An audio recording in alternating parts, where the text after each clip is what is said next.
wote tulienda kwa uchaguzi.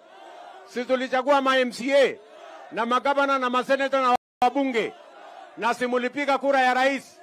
Iliisha ama ilibaki? Iliisha ama ilibaki? Sikura iliisha. Hawa watu tunawaambia, our good friends, the people of Kenya have spoken loudly and clearly that they do not want chaos. They don't want violence. They don't want anarchy. They don't want destruction of property. They don't want destruction of business. They don't want public property to be destroyed. The people of Kenya have said, we are a democratic country. We respect the votes of ordinary citizens. And when the people of Kenya have spoken, it is like God has spoken.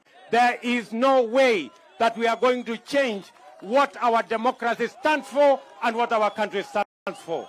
Tunaelewana jameni? Watu wa Isiolo tunaelewana? And I want to tell the people of Kenya that all of us must protect our country. We must.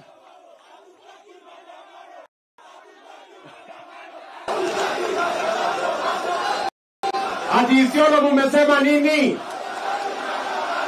Ati Isiolo mumesemaje? Ati Isiolo mumesemaje? Ati Isiolo mumesemaje? Ati Isiolo mmesemaje? Wale wanasema hatutaki maandamano, nione kwa mkono. Wakenya mahali pote, every part of Kenya have said we cannot sabotage our economy using violence and destruction of business and destruction of property.